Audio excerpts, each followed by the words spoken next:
Buenas tardes. Bienvenidos al ciclo de actividades por videoconferencia que brinda el Colegio Público de Abogados de la Capital Federal.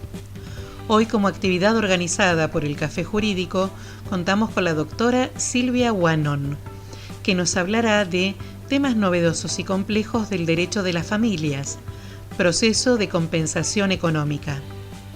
Les recomendamos que mantengan los micrófonos en silencio para evitar interferir en la locución de la expositora y de surgir alguna pregunta, la realicen vía chat. Ahora sí, le damos la palabra a la doctora. Bienvenida. Muy buenas tardes a todos. La verdad que es un gusto para mí estar en este café, que verdaderamente es un café jurídico atípico, porque no podemos estar reunidos como tendríamos que hacerlo, justamente para hacer un poco más ameno. Pero bueno, mi idea es, yo voy a ir hablando, y si ustedes tienen preguntas para hacerme, las pueden hacer, me explicaron por chat, y en tal caso, al final de la charla, responderé todas las inquietudes que tienen ustedes, ¿sí? Así que, bueno, la idea de este café es hablar de algunas cuestiones novedosas respecto del proceso de compensación económica, ¿sí? No vamos a hablar acá de la compensación económica como institución derivada del derecho civil, sino en todo lo atinente a lo que es el proceso de compensación económica, y la idea es buscar algunas herramientas, mecanismos que nos permitan resolver algunas cuestiones conflictivas que nos presenta este tema en la práctica, ¿sí? Voy a poner un poco, en un minuto voy a poner un poco más de luz, porque acá me quedé, se me apagó, un minuto, estoy acá.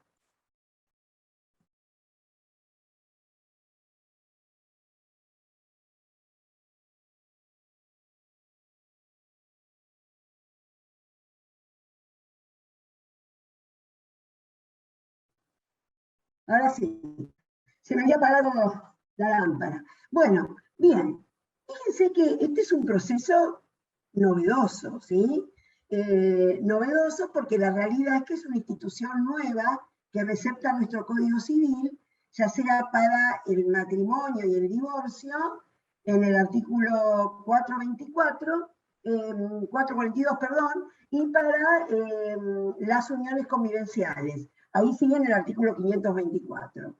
Esta institución está regulada como efectos del divorcio y como efectos de la ruptura de la unión convivencial. Quiere decir que abarca a la ruptura no solamente del matrimonio, sino también a la ruptura de la unión convivencial. Y justamente es un efecto. ¿Cómo se puede plantear el tema de la compensación económica? En primer lugar, si estamos dentro del ámbito del matrimonio, esta compensación económica se puede convenir en un convenio regulador, ¿sí? En ese convenio regulador, dentro del divorcio, se puede convenir no solo la compensación económica, la forma de pago y el monto, sino también en ese convenio regulador se podría renunciar a la compensación económica. Cuestión que no podría hacerse mientras los cónyuges se encuentran casados, ¿sí? Sin estar en el curso de un proceso de divorcio que evidentemente va a disolver ese vínculo, y sí se podría hacer dentro de una unión convivencial en un pacto de convivencia, ¿sí? Entonces, tenemos que el convenio regulador dentro del juicio de divorcio, y tenemos que se puede convenir o se puede renunciar también en un pacto de convivencia efectuado en una unión convivencial. Si es así, la sentencia de divorcio que homologa ese convenio regulador lo puede homologar en cualquiera de las facetas del pago de la compensación económica. Fíjense que no solamente puede ser con la entrega de un bien, con una renta, y también con el usufructo de un bien. Fíjense que acá vamos a tener una distinción entre lo que se puede convenir como compensación económica en un convenio regulador y en lo que el juez puede disponer por sentencia en un proceso de compensación económica. ¿Por qué? porque los jueces no pueden constituir usufructos sobre determinados bienes. Entonces, ¿qué quiere decir? Que como convenio regulador sí, podemos convenir, puedo insistir, o en un pacto de convivencia, la forma de pago de esa compensación económica, incluyendo el usufructo de un determinado bien. ¿Sí? Bien, pero si no hay convenio regulador, evidentemente se tiene que iniciar un proceso de compensación económica. Por supuesto, no solamente que no haya convenio regulador porque las partes no acordaron en ese momento, sino también si fuera un divorcio unilateral, cuando uno de ellos en la propuesta reguladora pide una compensación económica y el otro se opone. Acuérdense que en este caso, o de oposición o de silencio, el juez no podría homologar nunca esta propuesta de compensación económica, aunque el otro cónyuge guardara silencio. Así que en esos casos se iniciaría un proceso de compensación económica. ¿Qué características tiene el proceso de compensación económica? ¿Sí? En primer lugar, es un proceso de familia, pero de neto corte patrimonial, con algunas cuestiones que las vamos a ir analizando cuando veamos el proceso en sí. Como es un proceso de familia, en el ámbito de la nación, tiene que ir a mediación obligatoria porque no está excluido dentro de los procesos que van a mediación obligatoria de acuerdo a la ley 26.589. ¿Sí? Quiere decir que es un proceso que va a mediación obligatoria. Como es un proceso patrimonial dentro del derecho de familia, es un proceso que paga tasa de justicia, ¿sí? Esto en los términos de la ley 23.898 de tasa de justicia, que todas las cuestiones patrimoniales derivadas del derecho de familia tienen que pagar tasa de justicia. Es un proceso en el cual, si bien no está determinado el trámite en el Código Civil, y está bien que no esté determinado el trámite en el Código Civil, porque esto queda justamente librado a las legislaturas locales, la parte procedimental propiamente dicha, sí tenemos que tener en claro que es uno de los procesos que requiere mayor posibilidad de debate y de prueba. La prueba es importantísima en este proceso de compensación económica. De hecho, aquellos códigos procedimentales de provincia que ya se han dictado, como en el caso de Río Negro, Entre Ríos, Córdoba, Mendoza, todas aquellas legislaciones procesales de provincia, dan el trámite del proceso más amplio, ¿sí? En nuestro ámbito de la nación se le debería dar el trámite del proceso ordinario, ¿sí? Pero eso de acuerdo a cómo lo regule cada legislatura, ¿no? En algunos está el proceso por audiencia pleno, en otras específicamente se le da la norma del juicio ordinario. ¿Y por qué es esto? Porque acá hay que probar, justamente hay que probar los requisitos que tiene el proceso de compensación económica. ¿Qué requisitos tiene que tener un juez para que se plasmen en un escrito de demanda, ¿sí?, de compensación económica y que pueda llegar a que el juez, cuando dicte sentencia, haga lugar a lo mismo? Se tienen que cumplir 3 requisitos. En primer lugar, que con motivo de esa ruptura del matrimonio, de la unión convivencial, haya un desequilibrio económico manifiesto. Fíjense que estamos hablando de un desequilibrio económico. No cualquier desequilibrio da lugar a una compensación económica, porque puede ocurrir cuando una pareja se divorcia o se rompe una unión convivencial, haya cuestiones desequilibrantes en materia psicológica, en materia de vida, digamos. Acá el desequilibrio tiene que ser económico con proyección a, digamos, aquello que implique de no contar con un proyecto de vida propio, ¿sí? Entonces, en primer lugar, tenemos un desequilibrio económico manifiesto. En segundo lugar, ese desequilibrio económico tiene que provocar un empobrecimiento en aquel que solicita la compensación económica, ¿sí? Tiene que quedar en una situación de desventaja, en una situación de empobrecimiento respecto del otro cónyuge o respecto del otro conviviente. Y en tercer lugar, tiene que tener ese desequilibrio manifiesto que provoca el empobrecimiento, tiene que tener una causa en el matrimonio y su ruptura, y en la unión convivencial y su ruptura. No cualquier desequilibrio que se produzca con la ruptura de un matrimonio, y aunque sea económico, puede dar lugar a una compensación económica. O sea, tiene que tener como causa el matrimonio, la ruptura, y la unión convivencial y la ruptura. Estas cuestiones tienen que estar explicitadas en ese escrito en el cual se pide una compensación económica, coordinándola justamente con las pautas que establece el Código Civil en materia de compensación económica. ¿Para qué? Para que el juez tenga orientaciones en lo que ocurre específicamente en esa familia, ¿sí? Y valore estos tres requisitos en función de las pautas orientativas que da el Código Civil. Estas pautas orientativas están dando justamente por el estado patrimonial que tienen los cónyuges o los convivientes al momento del matrimonio o de la unión convivencial y al momento de la ruptura, ¿sí? El estado de salud que tenga cada uno de ellos, ¿sí? Lo que es importantísimo, el cuidado que se dedique a los niños o a las tareas del hogar que tengan cada uno de ellos, ¿sí? Otra cuestión muy importante, la colaboración que efectúe el cónyuge o conviviente que pide la compensación económica en las actividades económicas o empresariales del otro cónyuge o del otro conviviente, ¿sí? También es importante la atribución de la vivienda, también es importante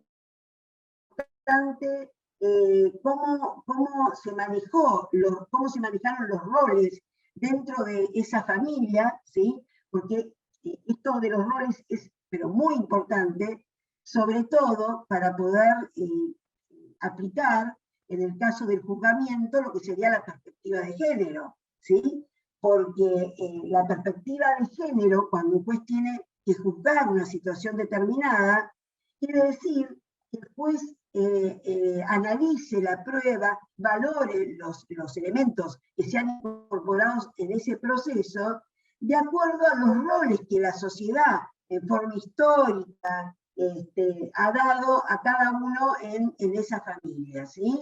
Entonces, por ejemplo, el rol que tuvo la mujer, que verdaderamente esto sabemos que está cambiando, pero hay muchísimas familias constituidas con esos estereotipos en los cuales la mujer se encargaba del cuidado de los niños, de la actividad, de colaboraciones en las actividades mercantiles, y el otro cónyuge o el otro conviviente era el que aportaba todo lo que hacía la manutención del hogar, ¿sí? En verdad, esto es lo importante de ver, este desequilibrio, la realidad, que por ahí existió durante el matrimonio o durante la unión convivencial, pero ¿qué ocurrió?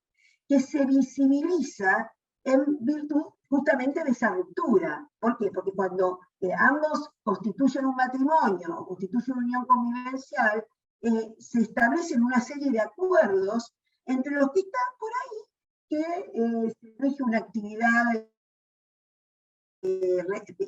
redituable que tendrá alguno de ellos, que alguno de ellos deje de estudiar, que alguno de ellos se dedique al cuidado de los hijos, que alguno de ellos colabore con el otro.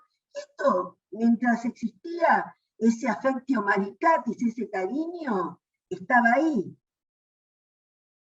Podía haber un desequilibrio, pero esto no se visibilizaba. ¿Cuándo se visibiliza esto? Justamente cuando se rompe ese afecto que tienen entre los cónyuges o entre los convivientes, y uno de ellos queda en una situación. Entonces es muy importante en este escrito de demanda de compensación económica, no solamente se determinen los requisitos, el cumplimiento de los requisitos de los que hablé, sino también todas estas pautas para que el juez pueda orientarse en lo que eran los roles que cumplían cada uno en esa familia. ¿Sí? Muy bien. ¿Quién es el juez competente para entender en este proceso de compensación económica? El juez competente va a ser el juez del último domicilio conyugal o convivencial, el juez del domicilio del demandado o el juez del domicilio del beneficiario. Fíjense ustedes que esto de la competencia en materia de compensación económica está legislada en el artículo 717 del Código Civil, ¿sí?, que establece la competencia en materia de alimentos y en materia de compensación económica, ¿sí?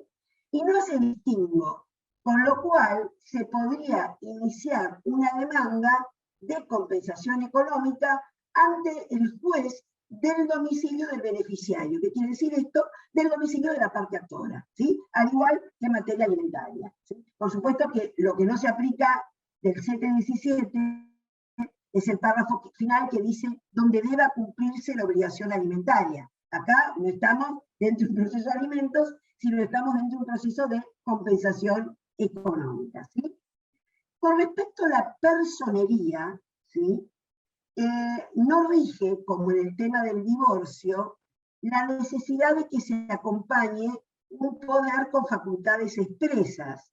Quiere decir que en materia de compensación económica se puede presentar el cónyuge o el conviviente por su propio derecho, ¿sí?, o se puede presentar por apoderado. Ese poder que se acompaña junto con el escrito de demanda no tiene por qué contener facultades expresas, porque el artículo 375 del Código Civil, que habla de la personería, cómo se acredita la personería en los distintos procesos, dice que solamente se requiere facultades expresas para el proceso de divorcio y para el proceso de liquidación del régimen de comunidad de bienes. Nada habla de la compensación económica, quiere decir que puede ser un poder con facultades generales. Acuérdense que a partir de la reforma del Código Civil ya no rige más esa división de poderes generales y especiales, sino que ahora son poderes con facultades expresas o no, o poderes con facultades generales, ¿sí? Bueno, en cuanto a, como yo les dije, el tema de la demanda, esta tiene que contener en el ofrecimiento de prueba la mayor posibilidad de pruebas posibles, ¿sí? Quiere decir que acá va a regir en materia probatoria el principio de amplitud probatoria que se establece en el Código Civil, ¿sí?, cuando se habla de la prueba en los procesos de familia. Cuando se habla de la prueba en los procesos de familia en el Código Civil, tenemos la norma del 710, creo, yo tengo acá el código, porque los números no soy muy ducha, siempre voy a la fuente, y 711, exactamente. ¿Qué quiere decir esto?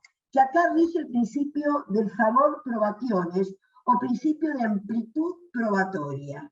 Esto significa que en casos de objetiva dudas acerca de la admisibilidad del medio probatorio, acerca de la conducencia del medio probatorio, hay que estar a favor de que la prueba se produzca, que no sea rechazada, que no se declare inadmisible la prueba. Y todos los medios de prueba son importantes acá. No solamente la prueba documental, en principio, porque una de las pruebas probísimas en materia de compensación económica es justamente acreditar el matrimonio y su ruptura, el divorcio, ¿sí?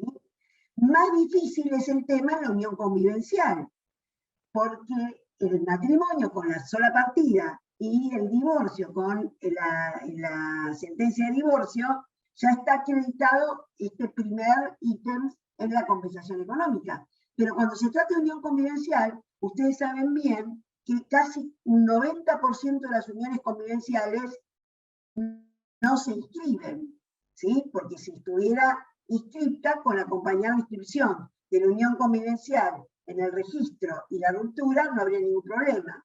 Pero como justamente muchas de ellas no se inscriben, a veces es más difícil, y esto es importante que se pruebe y se ofrezca la prueba en el escrito de demanda, probar que existió una unión convivencial y probar la ruptura de la unión convivencial. ¿Y cuándo fue esa ruptura? ¿Por qué es importante? Porque la otra parte puede invocar la caducidad, que después vamos a hablar más detenidamente, del derecho a accionar por compensación económica. Entonces es importante ofrecer pruebas acerca de la existencia de la unión convivencial y acerca de la ruptura, ¿sí?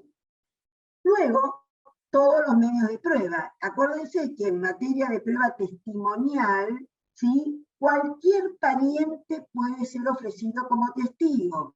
No rigen las previsiones del artículo 427 del Código Procesal, ¿sí?, que excluye como testigos a los consanguíneos en línea directa de las partes. Es decir, no podría declarar como testigo un padre, un hijo, un suegro, una nuera, sino que en materia, un abuelo, un nieto, sino que en materia de familia, cualquier pariente puede declarar como testigo, cualquiera. Y acá fíjense la importancia de la prueba testimonial, porque que sean los parientes más cercanos, al margen también de amigos cercanos, porque son todos aquellos que pueden declarar acerca del cumplimiento de estos roles que son tan importantes de determinar en un proceso de compensación económica. Los roles que ocupó cada uno en ese matrimonio y que ocupó cada uno en esa unión convivencial. Así que acá la prueba testimonial es de gran importancia. Y por supuesto, luego, en otros medios de prueba, como puede ser la pericial contable, es muy importante la pericial contable cuando hay que determinar ese desequilibrio económico y hay que hacer cálculos a veces de lo que se tenía al principio del matrimonio y luego el patrimonio cuando se concluyó, o la unión convivencial cuando comenzó y cuando concluyó. Así que la prueba pericial, sobre todo pericial de contador, es también una prueba muy importante. Y así casi todos los medios de prueba, ¿sí? En esta materia también es importante saber lo de las cargas probatorias dinámicas que incorpora el Código Civil para todos los procesos de familia, ¿sí? Fíjense que el artículo 10 del Código Civil dice que la prueba recaerá finalmente en quien esté en mejores condiciones de probar, ¿sí? ¿Esto qué quiere decir? Quiere decir que no rige más el tema de que el que alega un hecho o el que alega una defensa tiene que probar. No, no están derogadas las normas de los códigos procedimentales en cuanto a que con el escrito de demanda se tiene que acompañar la prueba de lo que uno intenta valerse, y con el escrito de contestación de demanda se tiene que acompañar toda la prueba que hagan a la defensa. Lo que quiere decir es que si el juez, cuando llega el momento del dictado de la sentencia, no se hace una composición de lugar, por eso dice finalmente, de aquel que, para acreditar los hechos controvertidos en el proceso, ¿a qué va a acudir? A la carga probatoria dinámica. ¿Y qué quiere decir esto? Que va a juzgar quién estaba en mejores condiciones de probar y no lo hizo. Y le va a hacer recaer esa carga probatoria en contra de la postura que tenga esa persona en el proceso. Esto es lo que quiere decir. Entonces, hay que acompañar y ofrecer la prueba con los escritos constitutivos, pero hay que tener en cuenta que al regir las cargas probatorias dinámicas, cuando el juez dicte sentencia, puede acudir a considerar quién estaba en mejores condiciones de probar y no lo hizo. Y esto es muy importante también por el tema de la perspectiva de género, ¿sí? ¿Por qué? Porque muchas veces aquel que alega está en una condición de inferioridad, una condición de nivel en cuanto al empoderamiento, y aquel que está en mayores condiciones, porque es más poderoso, porque tiene mayores facilidades, puede probar justamente que el actor no tiene razón. Entonces acá el juez también tiene que hacer valorar todo este tema de la perspectiva de género, porque por ahí vamos a poner ejemplos de la práctica, ¿no? Porque a mí nunca me gusta hablar en la estratosfera, digamos, sin que podamos verlo en la práctica. Pero supónganse una mujer que se dedicó al cuidado de sus hijos, que no pudo estudiar, no pudo desarrollarse, y un marido, un conviviente muy poderoso, que tiene empresas, que tiene negocios, que tiene cuentas, que tiene sociedades en el exterior. ¿A ustedes qué les parece? ¿Quién va a estar en mejores condiciones de probar? ¿Aquella persona que estaba ajena a toda la actividad económica o aquel que realiza la actividad económica y que puede probar que no era tan así como dice la otra persona? Entonces, ¿ven cómo juega esta teoría de las cargas probatorias dinámicas? No sé si más o menos les queda claro, ¿sí? Bueno, por supuesto que si tienen dudas, me preguntan después. Yo también a veces no tengo problema en que si me quieren preguntar en el momento, me pregunten. Bien, entonces, la importancia de la prueba en cuanto a las cargas probatorias dinámicas, en cuanto a la prueba testimonial que pueden declarar todos los testigos, en cuanto a la amplitud probatoria en esta materia, ¿sí? Y llegamos entonces al momento del dictado de la sentencia. ¿Sí? Una sentencia que no solo va a tener que determinar si es viable la compensación económica, sino que luego va a tener que determinar cuál va a ser y cuál va a ser el monto de la compensación económica. De ahí la importancia que yo les decía recién, no solamente de acreditar estos requisitos y estas pautas orientadoras para acreditarlas durante el proceso, sino también el ofrecimiento de prueba. ¿Para qué? Para que se determine objetivamente este desequilibrio económico que muchas veces lo tiene que hacer una persona idónea, ¿sí? O sea, con conocimientos idóneos, como puede ser un contador, un informático, cuestiones informáticas o lo que fuera. El juez va a tener que determinar si es procedente y va a tener que determinar cuál va a ser esa compensación económica y el monto. Acuérdense que puede consistir en que el juez determine la entrega de un bien, puede consistir en que el juez determine una renta, ¿sí? Una renta que en el caso del matrimonio tiene que ser por un tiempo determinado y excepcionalmente por un tiempo indeterminado. ¿Cuándo sería esta excepción de que el juez pueda establecer una renta por tiempo indeterminado? Esta excepción se podría dar cuando esta persona quedó totalmente aniquilada de poder tener un proyecto propio, de poder tener rearmarse con motivo de ese divorcio, con motivo de esa unión convivencial. En ese caso, que podría ser muchas veces con mujeres mayores o personas mayores de edad, entonces ahí hasta podría llegar a ser por un tiempo indeterminado. Pero bueno, esto lo va a tener que determinar el juez y va a tener que justificar el por qué hace excepción a que la compensación económica tiene que ser por un tiempo determinado, ¿sí?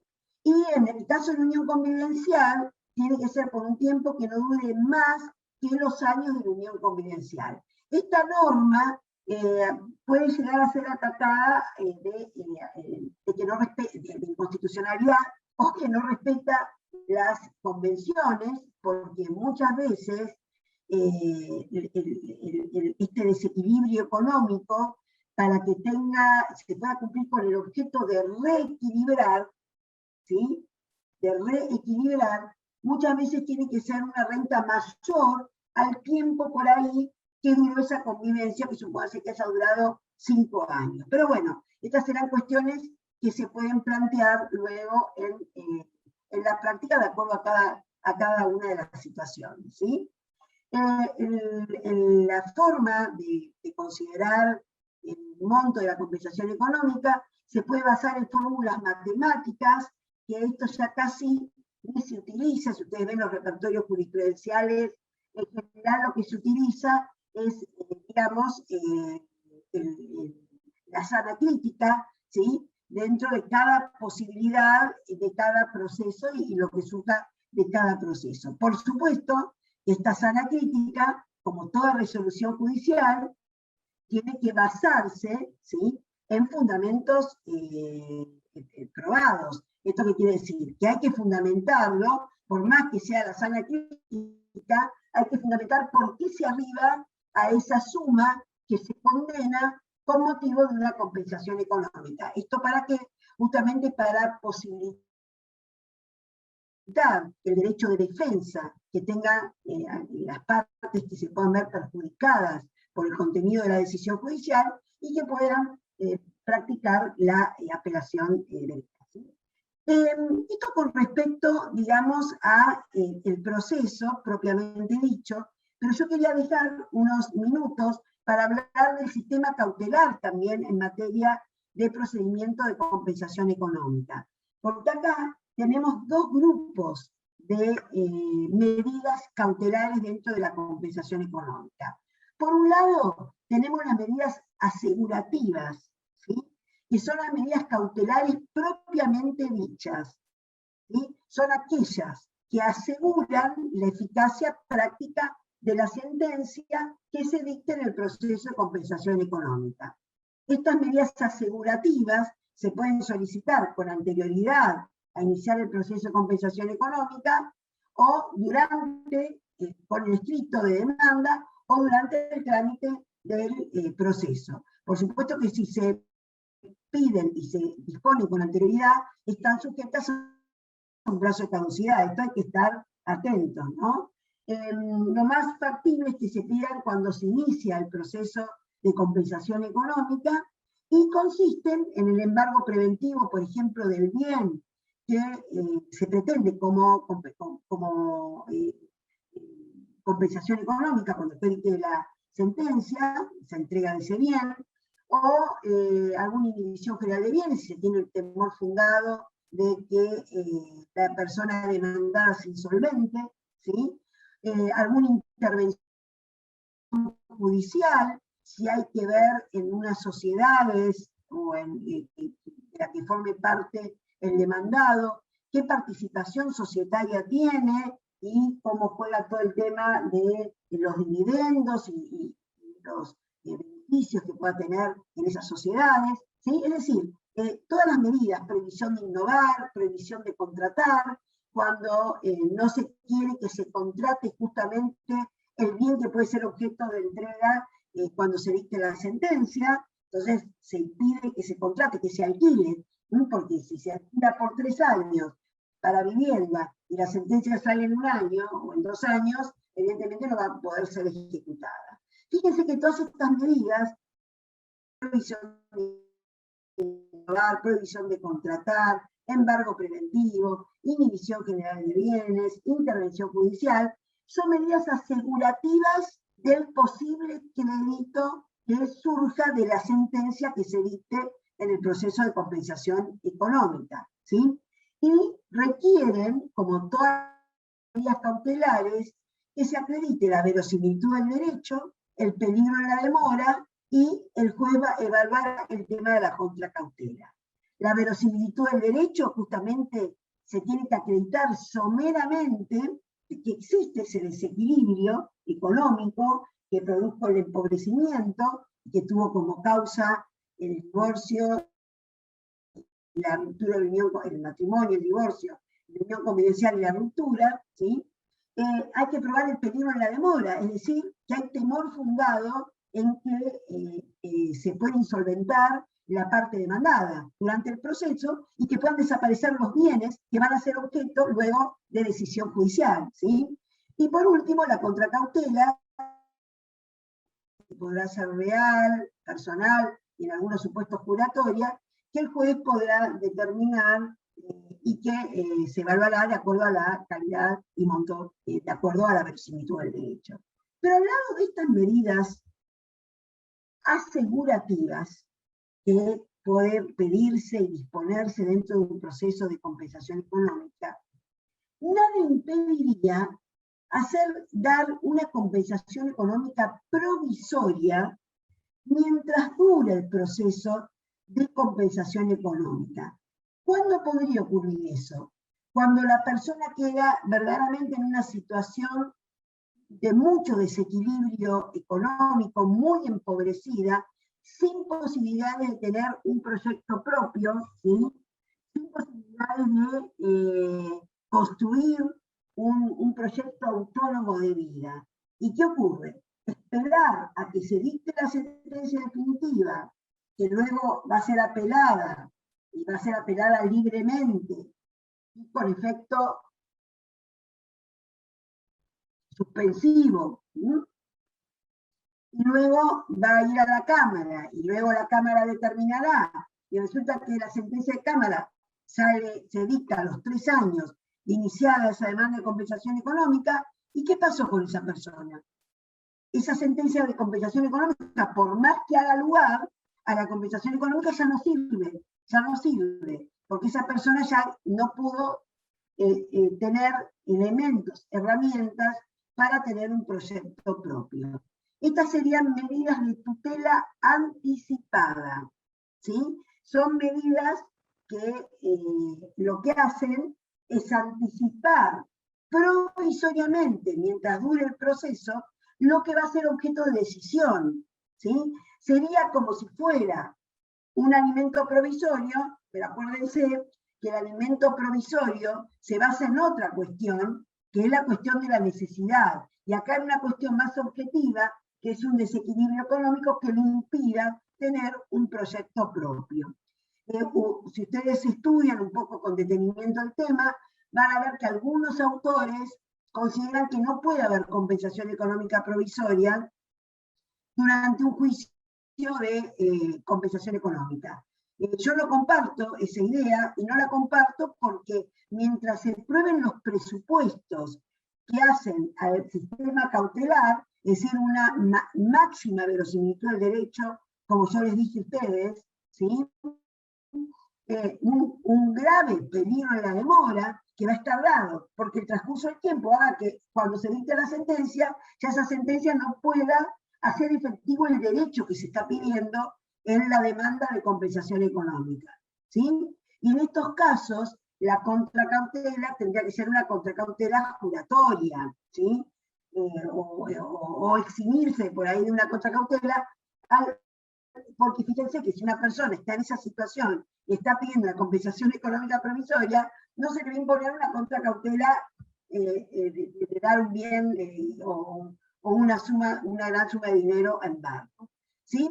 A diferencia del alimento provisorio, fíjense ustedes que si a la postre se rechaza la demanda de compensación económica, se va a poder repetir lo pagado en concepto de compensación económica provisoria. ¿Por qué? Porque esto fue un pago sin causa que da origen a la repetición.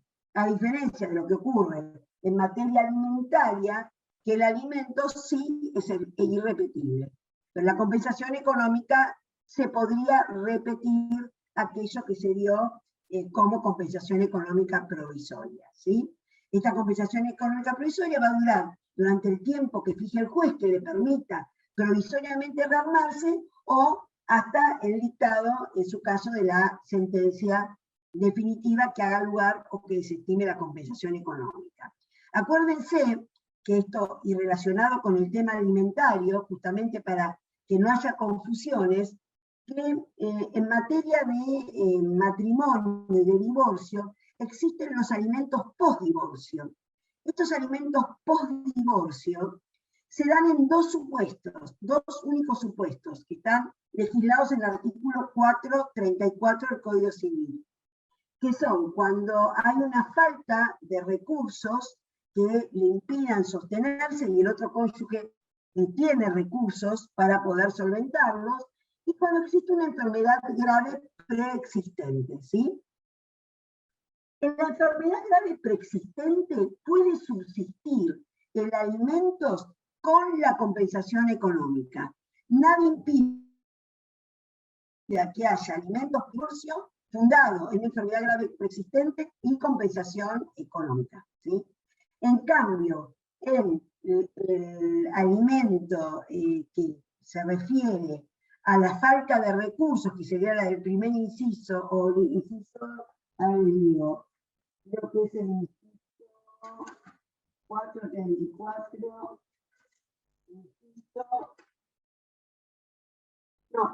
inciso 2, en el supuesto del inciso 2, inciso B, del artículo 434, en ese caso no puede subsistir con la compensación económica.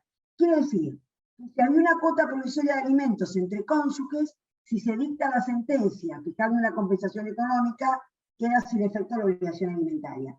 Viceversa, si había una compensación económica provisoria mientras estaba determinándose el juicio de compensación económica y se dicta una sentencia que condena a los alimentos, caduca la compensación económica. Bueno, y por último, en los últimos 5 minutitos, quiero hablar de la caducidad de la compensación económica y cómo se puede oponer en el proceso de compensación económica. La compensación económica está sujeta a plazos de caducidad, que son plazos de caducidad de la acción. No tiene nada que ver con la caducidad de instancia, ni nada que ver con la prescripción. Son plazos de caducidad como los que se rigen en los artículos 2500 y siguientes del Código Civil, ¿sí? ¿Cuándo caducaría la acción de compensación económica? Cuando transcurre 6 meses desde el dictado de la sentencia de divorcio para el matrimonio y cuando transcurre 6 meses desde la ruptura de la unión convivencial para las uniones convivenciales. Si bien se establece que es desde la sentencia de divorcio, ya la doctrina y la jurisprudencia han dicho que como los actos procesales se concluyen con la notificación, es decir, se integran con la notificación, ese plazo de 6 meses se debe contar desde la notificación de la sentencia de divorcio. Y algunos van más allá y dicen desde que la sentencia se encuentre firme. Sí, acuérdense que las sentencias de divorcio es muy difícil que se apelen, ¿sí? Por eso sería más desde que se notifiquen, pero si se apelara alguna sentencia de divorcio, vaya a saber porque por ahí no se homologó algún convenio o por lo que fuere, se contaría desde esos 6 meses desde que se encuentra firme. Y en el caso de las uniones convivenciales, desde que concluye su unión convivencial, cualquiera hubiera sido la causa, ¿no? Hasta podría ser por muerte del conviviente, ¿sí? Entonces, los herederos podrían iniciar la acción de unión de compensación económica dentro de los 6 meses del fallecimiento del conviviente, ¿sí? ¿Cómo se podría oponer esa caducidad que la tendría que oponer la parte demandada? Bueno, en verdad, los códigos procedimentales no lo incluyen como excepciones de previo y especial pronunciamiento. Entonces, en principio, se opondría como defensa de fondo, ¿sí? Esto quiere decir de aquellas que el juez tiene que resolver en el momento del dictado de la sentencia definitiva, pero antes del dictado de la sentencia definitiva.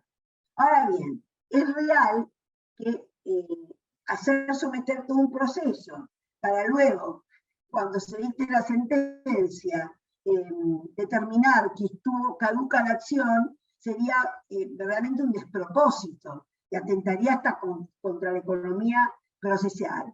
Por eso se ha entendido que se puede oponer la caducidad de la acción cuando se contesta demanda para que el juez lo resuelva como de previo y especial pronunciamiento, antes de la apertura a prueba. De hecho, en la mayoría de los supuestos se ha resuelto así. Por supuesto que hay cuestiones que se tienen que probar. porque si es una unión convivencial, como yo les dije, para probar la caducidad de la acción, hay que ver cuándo concluyó. Si hubo unión convivencial y cuándo concluyó esa unión convivencial. Entonces, fíjense cómo juega todo lo que yo les dije del tema probatorio en esto, ¿no?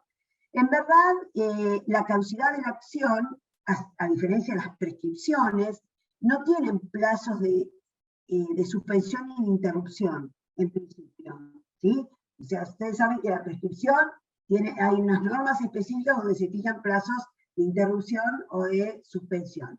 En la compensación económica, en principio, no, pero sí se ha sostenido que cuando existe el cumplimiento de un acto que la ley establezca que suspende la caducidad de la acción, en ese caso queda suspendido el plazo de caducidad.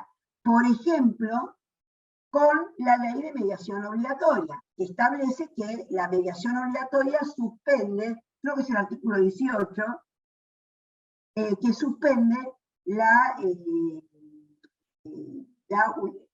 me quedé leyendo acá lo que me habían puesto. Decía que suspende el plazo de caducidad. Quiere decir que si alguien inició una mediación previa, queda suspendido el plazo de caducidad que pueda plantear la parte demandada, ¿sí? No, estaba diciendo que acá me dicen que no recibieron ninguna pregunta. Entonces, la realidad es que no me entendieron absolutamente nada. Bueno, no, si quieren hacerme alguna pregunta rápida, verbalmente, porque yo sé que esto tiene un término, si no me voy a sentir muy frustrada, voy a pensar que no entendieron.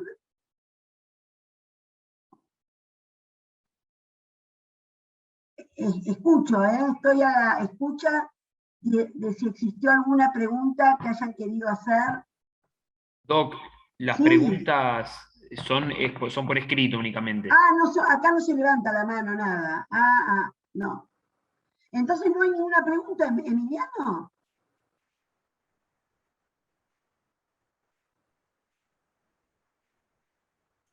No, Doc, no hay preguntas y están diciendo los colegas que la exposición ha sido sumamente clara. Así que le agradecemos mucho su ¿En serio? exposición y Menos esperamos mal, tenerla con porque nosotros nuevamente. no habrán entendido nada. Bueno, me alegro muchísimo de que les haya sido útil y les haya sido clara. Y bueno, fue un gran placer estar con ustedes. Muchas gracias, Emiliano.